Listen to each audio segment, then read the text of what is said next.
Russia Ukraine യുദ്ധത്തിൽ ഒരിക്കലും പ്രതീക്ഷിക്കാത്തത്ര twist and turns സംഭവിച്ചുകൊണ്ടിരിക്കുകയാണ്. ഉക്രൈനിൽ മെനോപർ എന്നറിയപ്പെടുന്ന ഒരു സ്ഥലം, പോക്രോവസ്കിന് മുകളിലുള്ള പ്രദേശം, ഈ ഫോർട്രസ് ഓഫ് ബെൽറ്റ് എന്ന ആശയം ഞാൻ പറഞ്ഞല്ലോ, അതിന്റെ ഭാഗമായിട്ടുള്ള ഒരു പ്രദേശം. ഇത് റഷ്യൻ നിയന്ത്രണത്തിലേക്ക് ഇപ്പോൾ വന്നിട്ടുണ്ട്. ഉക്രൈൻ ഇതൊരു വലിയ തിരിച്ചടി തന്നെയാണ്. മാത്രവുമല്ല, കാലാവസ്ഥയിൽ ഉണ്ടാകുന്ന കടുത്ത മാറ്റം ഇത് ഉക്രൈൻ യുദ്ധഭൂമിയിൽ വലിയ പ്രതിസന്ധിയാണ് സൃഷ്ടിച്ചിരിക്കുന്നത്. 30 മീറ്റർ കാഴ്ച സാധ്യത പോലും ഇല്ലാത്ത ഒരു അവസ്ഥയാണുള്ളത്. വിസിബിലിറ്റി എന്നത് ഒരു ഓൾമോസ്റ്റ് 0 ആണ്. ഈ ഒരു അവസ്ഥ റഷ്യക്ക് അനുകൂലമായി തന്നെ മാറിയിരിക്കുകയാണ്. കൂടാതെ യുദ്ധം എങ്ങനെയും ജയിക്കണമെന്ന ഉക്രൈന്റെ ഈ ആഗ്രഹം കാരണം പുതിയ ഡ്രോൺ യൂണിറ്റുകൾ സൃഷ്ടിച്ച് മുന്നോട്ട് കൊണ്ടുപോകാൻ തുടങ്ങിയിട്ടുണ്ട്. എല്ലാം ഈ വീഡിയോയിലൂടെ വിശദമായി അറിയാം.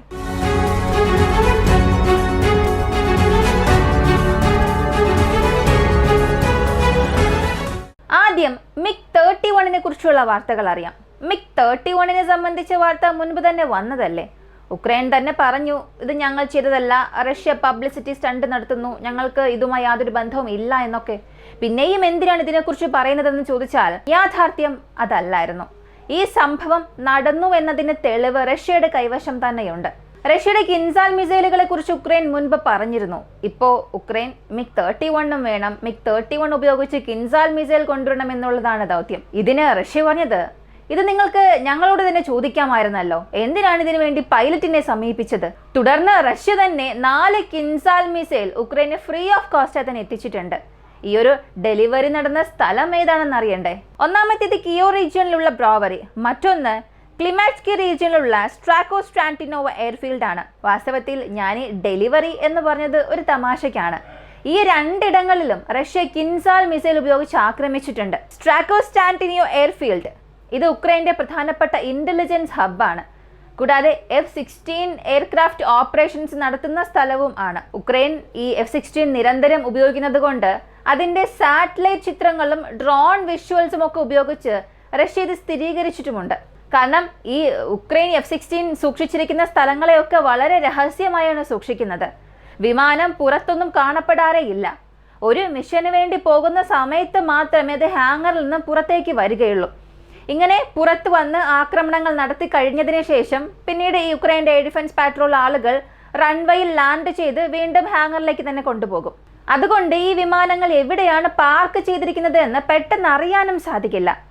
ഇപ്പോൾ ഉക്രൈനിൽ നടന്ന ഈ MiG-31+ കിൻസാൽ സംഭവത്തിന് റഷ്യ നേരിട്ട് തന്നെ ഒരു മറുപടി നൽകിയിരിക്കുകയാണ്. അതുമാത്രമല്ല, ഈ നടന്നുകൊണ്ടിരിക്കുന്ന പോക്രോവേഴ്സ് യുദ്ധം 2 വശത്തെയും വലിയ രീതിയിൽ തന്നെ ബാധിച്ചിട്ടുണ്ട്. ആദ്യം റഷ്യൻ സൈഡിലെ നഷ്ടങ്ങൾ എന്തൊക്കെയാണെന്ന് പറയാം. ഒരു യുദ്ധത്തിൽ ഒരു രാജ്യം മാത്രം അങ്ങനെ എപ്പോഴും വിജയിച്ചു കൊണ്ടിരിക്കില്ല. ഒരു സെക്കൻഡ് പോലും സ്ഥിതിയിൽ ഒരുപാട് മാറ്റം സംഭവിക്കാം. ആ ഒരു സെക്കൻഡിൽ എന്തെങ്കിലും ഒരു മാറ്റം സംഭവിക്കുകയാണെങ്കിൽ ആ യുദ്ധത്തിന്റെ പ്രവാഹം മുഴുവനായും മാറിപ്പോകും. ഇപ്പോൾ ഉക്രൈനിൽ വിന്റർ സീസൺ ആരംഭിച്ചിരിക്കുകയാണ്. പുതിയ വീഡിയോ ഫൂട്ടേജ് ഒക്കെ നിങ്ങൾ തന്നെ കണ്ടിട്ടുണ്ടാകും. വിസിബിലിറ്റി വളരെ കുറവാണ്. എല്ലായിടത്തും മഞ്ഞ് മൂടിയ അവസ്ഥ. ഒരു 15-20 മീറ്റർ ദൂരത്തപ്പുറമുള്ള റോഡുകളെ പോലും വ്യക്തമായി കാണാനാകുന്നില്ല. അതിനപ്പുറം കാണാനാകാത്തൊരവസ്ഥ. ഈ മോസ്കിറ്റോ ഫോഗിങ് ചെയ്തതുപോലെയാണ്. കാഴ്ച ഓൾമോസ്റ്റ് 0 ആണ്. ഇത് പ്രയോജനപ്പെടുത്തി റഷ്യ എന്ത് ചെയ്തു എന്നറിയണ്ടേ? ഇൻഫാൻട്രി ഗ്രൂപ്പുകൾ അകത്തേക്ക് എത്തുകയാണ്. ചെറിയ ടാക്ടിക്കൽ ഗ്രൂപ്പായി അകത്തേക്ക് കയറി അവിടെ ചെറിയ വീടുകളോ ഷെൽട്ടറുകളോ കണ്ടാൽ അവിടെ ഒളിച്ചിരുന്ന് കാത്തിരിക്കും. ആ വഴിയിലൂടെ ഉക്രൈൻ സൈന്യം വന്നാലോ നടന്നു പോവുകയാണെങ്കിലോ അവരെ ന്യൂട്രലൈസ് ചെയ്യും. ഇതാണ് റഷ്യൻ സൈന്യത്തിന്റെ ഇപ്പോഴത്തെ പ്രധാനപ്പെട്ട തന്ത്രം. മാത്രമല്ല, ഉദാഹരണത്തിന് 100 മീറ്റർ ദൂരത്തിൽ ഒരു 10 റഷ്യൻ സൈന്യം, 200 മീറ്റർ ദൂരത്തിൽ ഒരു 10 റഷ്യൻ സൈന്യം, അതുപോലെ 300 മീറ്റർ ദൂരത്തിൽ അടുത്തൊരു 10 റഷ്യൻ സൈന്യം. ഇതുപോലെ ചെറിയ ഗ്രൂപ്പുകളായി അവർ ക്രമീകരിച്ചിരിക്കുകയാണ്. അതായത് ഒരു പ്രത്യേക സ്ഥലത്ത് പെട്ടെന്ന് നടത്തുന്ന ഒരു ഷോക്ക് അറ്റാക്ക് അല്ലെങ്കിൽ സ്റ്റോം അറ്റാക്കിന് വേണ്ടി ഇവരിങ്ങനെ ടാക്ടിക്കൽ ഗ്രൂപ്പായി തന്നെ മുന്നോട്ട് പോകുന്നുണ്ട്. പക്ഷെ ഇത് ഉക്രൈൻ എങ്ങനെയോ ശ്രദ്ധിക്കുകയാണ്. അവർ ചെയ്തത് ഓൾറെഡി ഫോളായ പ്രദേശങ്ങളിൽ നിന്നും ദൂരെയുള്ള ഭാഗങ്ങളിൽ ഡ്രോണുകൾ ഉപയോഗിച്ച് തെർമൽ അല്ലെങ്കിൽ IR ക്യാമറകളിലൂടെ ഇവരുടെ ചലനങ്ങളെല്ലാം നിരീക്ഷിക്കാൻ തുടങ്ങി. ഉക്രൈന് നന്നായി തന്നെ അറിയാം, ഈ ലൈൻ അപ്പുറമുള്ള പ്രദേശങ്ങളിൽ ഉക്രൈൻ സൈന്യം ഇല്ല. അപ്പോ അവിടെ കാണുന്ന ആരായാലും അത് റഷ്യൻ സൈന്യം തന്നെയായിരിക്കുമെന്ന്. ഇങ്ങനെയുള്ള വിവരങ്ങളെല്ലാം ഉക്രൈന്റെ FPV ഡ്രോൺ ടീമുകളിലേക്ക് കൈമാറും. കൂടാതെ ടാങ്ക് യൂണിറ്റുകളിലേക്കും നൽകും. 300-400 മീറ്റർ ദൂരത്തിൽ നിന്നും ആർട്ടിലറി ഉപയോഗിച്ച് ആക്രമണം നടത്തും. ഈ ആക്രമണത്തിൽ മാത്രം റഷ്യക്ക് ഇന്നലെ മാത്രം ഏകദേശം 50-55 സൈനികരെയോളം നഷ്ടപ്പെട്ടതായി റിപ്പോർട്ടുണ്ട്. ഇതിന്റെ പൂർണ്ണ വീഡിയോ ഫുട്ടേജുകളും ഉക്രൈൻ പുറത്തുവിട്ടിട്ടുണ്ട്. ഏറെ കാലത്തിന് ശേഷം റഷ്യയ്ക്ക് ഒരു പ്രത്യേക മേഖലയിൽ ഇത്ര വലിയൊരു നഷ്ടം സംഭവിച്ചിരിക്കുകയാണ്. അങ്ങനെയാണെങ്കിൽ റഷ്യ തിരിച്ചൊന്നും ചെയ്തില്ലേ, മറുപടി ഒന്നും നൽകിയില്ല എന്ന് ചോദിച്ചാൽ നമ്മൾ ഇത്രയും സമയം പറഞ്ഞുകൊണ്ടിരുന്നത് റഷ്യയ്ക്ക് സംഭവിച്ച നഷ്ടങ്ങളെ കുറിച്ച് മാത്രമാണ്. ഇനി ഉക്രൈന് സംഭവിച്ച നഷ്ടങ്ങളെ കുറിച്ച് അറിയണ്ടേ? ഇതേ കാലാവസ്ഥ മാറ്റം എങ്ങനെയാണ് ഉക്രൈൻ അവർക്ക് അനുകൂലമാക്കി മാറ്റിയത്, അതുപോലെ തന്നെ റഷ്യയും അവരുടെ തന്ത്രം മാറ്റി തുടങ്ങിയിട്ടുണ്ട്. അതിന്റെ ഒരു വലിയ ഫലമാണ് മൈറോഗ്രേഡ് മേഖല. ഇതിപ്പോ റഷ്യ പൂർണ്ണമായും അവരുടെ നിയന്ത്രണത്തിലേക്ക് ഏറ്റെടുത്തിരിക്കുകയാണ്. പോക്രോവസ്കിന്റെ അവസാനത്തെ സപ്ലൈ ലൈൻ ഇതിലൂടെയാണ് പോകുന്നത്. അതും പൂർണ്ണമായും കട്ട് ചെയ്തിട്ടുണ്ട്. ഇനി ഈ ഭാഗത്ത് നിന്നും ഉക്രൈൻ സൈന്യത്തിന് രക്ഷപ്പെടാനുള്ള വഴികളേ ഇല്ല. രണ്ട് വഴിയാണ് ഉള്ളത്. ഒന്നുകിൽ പിന്മാറുക, അല്ലെങ്കിൽ കീഴടങ്ങുക. ഈ രണ്ട് ചോയ്സ് ആണ് ഇപ്പോൾ അവർക്കുള്ളത്. ആ പ്രദേശം പിടിച്ചെടുക്കാൻ റഷ്യ പ്രധാനപ്പെട്ട ഒരു തന്ത്രം അല്ലെങ്കിൽ ഒരു ആയുധം ഉപയോഗിച്ചിട്ടുണ്ട്. അത് FPV ഡ്രോൺസ് ആണ്. കൂടാതെ FPVയുടെ മറ്റൊരു കാറ്റഗറി ഉണ്ട്. അതായത് ഇപ്പോൾ ഞാൻ ഒരു സ്ഥലത്തിനുള്ളിലേക്ക് പോവുകയാണ്, എൻ്റെ ഒബ്സർവേഷൻ മുഴുവനും അങ്ങ് ആകാശത്തെ നോക്കിയായിരിക്കും. താഴെ കുഴിബോംബുകളൊക്കെ വെച്ച് പൊട്ടിത്തെറിപ്പിച്ച് മനുഷ്യരെ കൊല്ലുന്ന കാലങ്ങളൊക്കെ കഴിഞ്ഞു. ഇപ്പോൾ എവിടെ നിന്നാണ് ഡ്രോണുകൾ വന്ന് വീണ് പൊട്ടിത്തെറിക്കുക എന്നൊരവസ്ഥയാണ് റഷ്യ ഉക്രൈൻ യുദ്ധം. ആ ഒരു സാഹചര്യത്തിൽ ക്യാംഫ്ലാഗിൽ ഈ ഡ്രോണുകളെല്ലാം ഓപ്പറേറ്റ് ചെയ്യുന്നു. അതായത് പൂർണ്ണമായും ഒരു മരത്തിന്റെ ശാഖ പോലെ ശിഖരത്തിലോ അല്ലെങ്കിൽ അവിടെയുള്ള ചവറുകൾക്കിടയിൽ ഇവിടങ്ങളിൽ റഷ്യൻ ഡ്രോൺസ് ഒളിച്ചിരിക്കുന്ന ഡ്രോണുകൾക്ക് മാക്സിമം ബാറ്ററി കപ്പാസിറ്റി ടൈം എന്നത് ഒരു 8-9 മണിക്കൂറാണ്. ഈ 9 മണിക്കൂറിനുള്ളിൽ ഉക്രൈൻ സൈനികർ ആരെങ്കിലും ആ പ്രദേശത്ത് ക്രോസ് ചെയ്യുകയാണ്, ഉക്രൈന്റെ ടാങ്ക്സ് അവിടെ മൂവ് ആവുകയാണെങ്കിൽ നേരിട്ട് ഈ ഡ്രോണുകൾ അതിനു മുകളിൽ ചെന്ന് പൊട്ടിത്തെറിക്കും. കൂടാതെ അതിൻ്റെ ആ ലൊക്കേഷൻ തൊട്ടടുത്തുള്ള ഡ്രോണുകളിലേക്കും ഷെയർ ചെയ്യും. ഇങ്ങനെ ഈ ഷെയർ ചെയ്യുന്ന ലൊക്കേഷൻസിലൂടെ ആ ഡ്രോണുകളും ആക്ടിവേറ്റ് ആകും. ഇപ്പോൾ ഒറ്റ അറ്റംപ്റ്റിൽ ഈ ടാങ്ക്സ് ഒക്കെ രക്ഷപ്പെട്ടാൽ പോലും അടുത്ത തവണ ഇത് രക്ഷപ്പെടാനേ പാടില്ല എന്നതിന് വേണ്ടി വളരെ കൃത്യമായ ഒരു അടുത്തടുത്ത ഡ്രോൺസ് എല്ലാം നടത്തുന്നത്.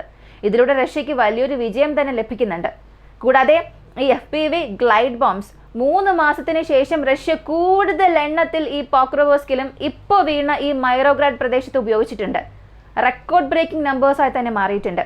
30 ഗ്ലൈഡ് ബോംബ്സ് ആണ് FPV സീരീസിലുള്ള ഗ്ലൈഡ് ബോംബ്സ് ഇന്നലെ ഒറ്റ ദിവസത്തെ യുദ്ധത്തിൽ ആ പ്രദേശങ്ങളിൽ റഷ്യ ഉപയോഗിച്ചിട്ടുണ്ട്. ഇതൊരു പുതിയ റെക്കോർഡായി തന്നെ മാറിയിട്ടുണ്ട്. മാത്രമല്ല ഉക്രൈൻ ഇതിലൂടെ വളരെ മോശമായ നഷ്ടങ്ങളും സംഭവിച്ചു. ഒരു വശത്ത് റഷ്യക്ക് 50 റഷ്യൻ സൈനികരാണ് നഷ്ടപ്പെട്ടതെങ്കിൽ ഇവിടെ ഉക്രൈൻ സൈനികർ അവർ മിനിമം ഒരു 3 ഡിജിറ്റിലെങ്കിലും മരിച്ചിരിക്കാനുള്ള സാധ്യതയുണ്ടെന്നും പറയുന്നു. വിഷ്വൽസ് കാണുമ്പോൾ തന്നെ നമുക്ക് അത്രത്തോളം കൺഫേം ചെയ്യാൻ കഴിയുന്നുണ്ട്. പക്ഷേ സെലൻസ്കി പറയുന്നത് ഇല്ല, പോക്രോവോസ്ക് ഞങ്ങൾ തിരികെ ഡിഫൻഡ് ചെയ്തുകൊണ്ടിരിക്കുകയാണ് എന്ന്. റഷ്യയുടെ കൺട്രോളിൽ 70% വന്നു എന്നൊക്കെ പറയുന്നുണ്ട്. പക്ഷേ അതെല്ലാം കള്ളമാണ്, അത്രയൊന്നും ഇല്ല. പോക്രോവോസ്കിന്റെ പകുതി പോലും റഷ്യൻ നിയന്ത്രണത്തിലേക്ക് വന്നില്ല എന്നൊക്കെയാണ് സെലൻസ്കി പറയുന്നത്. കള്ളം പറയാം, ഒരു പരിധിവരെയും കള്ളം പറയാം. പക്ഷേ പൂർണ്ണമായും കള്ളം പറഞ്ഞാൽ എങ്ങനെയാണ്? അവരുടെ ചില കമാൻഡോസ് തന്നെ പറയുന്നുണ്ട്, ആ ബാറ്റിൽ ഫീൽഡിൽ നിന്ന് വരുന്ന റിപ്പോർട്ടുകൾ മറ്റൊരു രീതിയിലാണ്. ഞങ്ങളെ കൊണ്ട് ഇവിടെ ഒന്നും ചെയ്യാൻ കഴിയുന്നില്ല, റഷ്യ ഗ്രെയിൻ ചെയ്തുകൊണ്ടിരിക്കുകയാണ്, പതിയെ അവർ മുന്നേറിക്കൊണ്ടിരിക്കുകയാണ്, ഞങ്ങളെ കൊണ്ട് അവരെ തടയാൻ കഴിയുന്നില്ല എന്ന് ആ ഫീൽഡിൽ നിന്നാണ് റിപ്പോർട്ടുകൾ വരുന്നത്.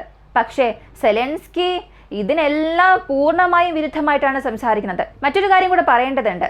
അടുത്തിടെ ഉക്രൈനിൽ നിന്നും ഒരു രഹസ്യ രേഖ ചോർന്നിരുന്നു. ഇതൊരു ലീക്കായതല്ല, അകത്തുള്ള നേതാക്കൾ തന്നെയാണ് ഇത് പുറത്തുവിട്ടത്. ഇതിൽ സെലൻസ്കിക്ക് ഏറ്റവും അടുപ്പമുള്ള ഒരു 11 പേർ പിടിയിലായി. ആ രേഖയിൽ പറഞ്ഞിട്ടുള്ളത് വൻ അഴിമതിയും ഫിനാൻഷ്യൽ ഫേവറുകളും നടന്നിട്ടുണ്ട്. പ്രധാനമായും ആയുധങ്ങൾ വാങ്ങുന്ന ഫോറിൻ ഫണ്ട്സ്, അതിൽ വലിയ തോതിൽ അഴിമതി ഉണ്ടാക്കിയിട്ടുണ്ട് സെലൻസ്കിയും ഈ അവരോട് ചേർന്ന് നിൽക്കുന്ന കുറച്ചധികം പേരും. ഇത് വരാനിരിക്കുന്ന തിരഞ്ഞെടുപ്പിന് മുൻപ് സെലൻസ്കിക്കുള്ള ഏറ്റവും വലിയ ഇന്റേണൽ ബ്ലോ ആയി തന്നെ മാറും. ഉക്രൈനിൽ ഇപ്പോൾ എല്ലാ വശങ്ങളിലും വലിയ സമ്മർദ്ദം പിടിച്ചു വച്ചിരിക്കുകയാണ്. അവസാനമായി പറയേണ്ടത് പുടിന്റെ പ്രത്യേക ഡ്രോൺ ഫോഴ്സ് ആണ്. ഇതിനു മുൻപ് റഷ്യ FPV ഡ്രോൺസിന് വേണ്ടി തന്നെ ഡെലിക്കേറ്റഡ് ആയിട്ട് ഒരു യൂണിറ്റ് ഒന്നും ഉണ്ടാക്കിയിട്ടുണ്ടായിരുന്നില്ല. ആവശ്യത്തിനനുസരിച്ച് ബാറ്റിൽ ഫീൽഡ് ടാക്ടിക്സ് മാറ്റും. ഒരു 2 to 3 യൂണിറ്റ് സ്റ്റൈൽ ആ ഒരു രീതിയിലായിരുന്നു പോയത്. പക്ഷെ ഇപ്പോൾ റഷ്യ ഒരു സ്വതന്ത്ര കമാൻഡായി തന്നെ ഇത് പ്രവർത്തിപ്പിക്കാൻ തുടങ്ങി. എവിടെയും പോകാം, എവിടെയും ആക്രമിക്കാം, ആ ഒരു രീതിയിലുള്ള ഒരു പ്രത്യേക ഡ്രോൺ കോർപ്സ് സൃഷ്ടിച്ചു. ഇവർക്കൊരു പ്രത്യേക നിയമം തന്നെ ഉണ്ടാക്കിയിട്ടുണ്ട്. ഇതെല്ലാം റഷ്യ ഉക്രൈൻ യുദ്ധത്തിലെ ഡ്രോണുകളുടെ ഉപയോഗം എത്രത്തോളം മാറ്റം വരുത്തുന്നു എന്നാണ് തെളിയിക്കുന്നത്. ഒരു കാലത്ത് ചീപ്പ് ടാക്ടിക്കൽ ടൂൾസ് ആയിരുന്ന FPV ഡ്രോൺസ് ഇന്ന് യുദ്ധകളത്തിൽ വലിയ മാറ്റങ്ങളാണ് സൃഷ്ടിക്കുന്നത്. $1000 മാത്രം വിലയുള്ള ഡ്രോണുകൾ കോടികൾ വിലയുള്ള ടാങ്കുകളെ നശിപ്പിച്ചുകൊണ്ടിരിക്കുകയാണ്. അപ്പോൾ ഇതിന്റെ ആവശ്യകത എത്രത്തോളമാണ് നിങ്ങൾക്ക് ഇപ്പോൾ മനസ്സിലായിട്ടുണ്ടാകും. ഇതിലൂടെ തന്നെ വ്യക്തിപരമായി പറയേണ്ടത് ഇന്ത്യയിലും ഡ്രോൺ പൈലറ്റ്സിന് ഇപ്പോൾ ആവശ്യമാണ്. DRDO മുതൽ പ്രൈവറ്റ് സെക്ടേഴ്സ് വരെ ഇപ്പോൾ ഡ്രോൺ ഓപ്പറേറ്റേഴ്സിനെയൊക്കെ തേടുകയാണ്. അവർ നല്ല ഓപ്പറേറ്റേഴ്സിനെ കണ്ടെത്തുകയാണെങ്കിൽ ഇന്ത്യക്ക് ഇതൊരു വലിയൊരു മുതൽക്കൂട്ടായിരിക്കും. നിങ്ങൾക്ക് അവസരം കിട്ടുകയാണെങ്കിൽ ഡ്രോൺ പൈലറ്റ് കോഴ്സൊക്കെ പഠിക്കുന്നതായിരിക്കും നല്ലത്. ഭാവിയിൽ നിങ്ങൾക്ക് ഇതിന് വലിയ ഡിമാൻഡ് തന്നെ വരും. ഈ ഒരു വീഡിയോയെക്കുറിച്ചുള്ള നിങ്ങളുടെ അഭിപ്രായം കമൻറ്റിൽ പറയുക. കൂടുതൽ അപ്ഡേറ്റ്സിനായി വോയിസ് ഓഫ് ഇന്ത്യ നമ്മുടെ ചാനൽ സബ്സ്ക്രൈബ് ചെയ്യുക. മറ്റൊരു വീഡിയോയുമായി വീണ്ടും കാണാം.